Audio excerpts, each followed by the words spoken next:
Hi, I'm Juliet Anderson. I'm a speech and language therapist at Neuropedia Neurosciences Center. I would like to share with you some valuable tips about how you can stimulate your child's language at home.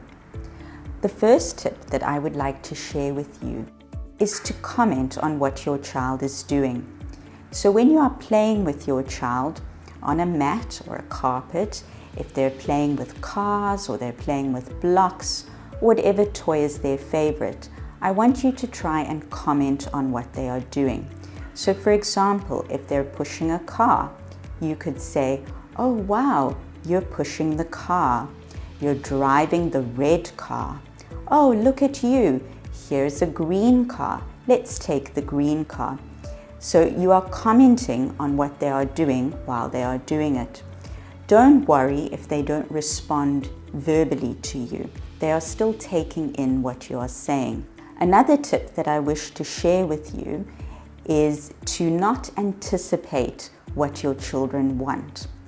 If you anticipate what they want, this does not give them any reason to communicate with you because you are just handing them what they want. So be it food or be it a toy, if you anticipate, they do not have to ask you for it.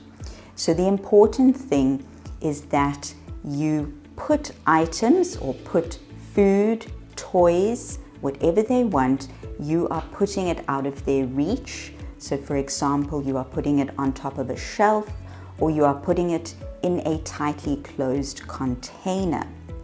And you are waiting for them to ask you for it. You might know that they want a cookie, for example, but don't just hand it to them. Wait for them to ask you for it. Another tip that I wish to share with you is to expand on what the child is saying. So for example, if the child is saying car, you could add a word to car and you could say red car or you could say big car. So you are adding one word to the word that the child is saying. Another useful tip that I would like to share with you is to tempt your child to communicate with you.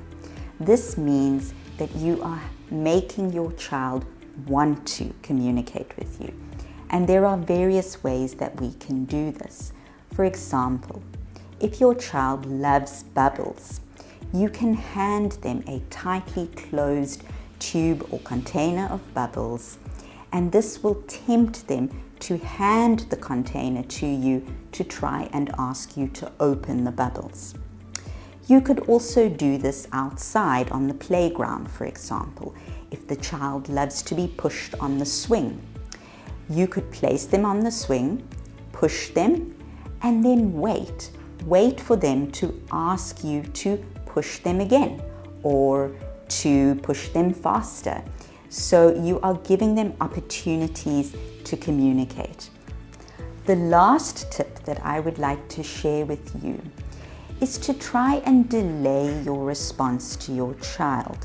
Now, what I mean by this is, for example, if your child is taking you by your hand to gesture that they want to go outside, I want you to pause and I want you to try and ask them, "Do you want to go outside? Let's go outside. What do you want?" So you are responding to them, but you are giving them time to think about what they want and think about what they want to ask you. If you have a child who is not saying meaningful words yet, so if the child is using a lot of pointing or the child is taking you somewhere, again, I want you to delay your response slightly, just to give the child time to perhaps try and make a sound or try and make a word.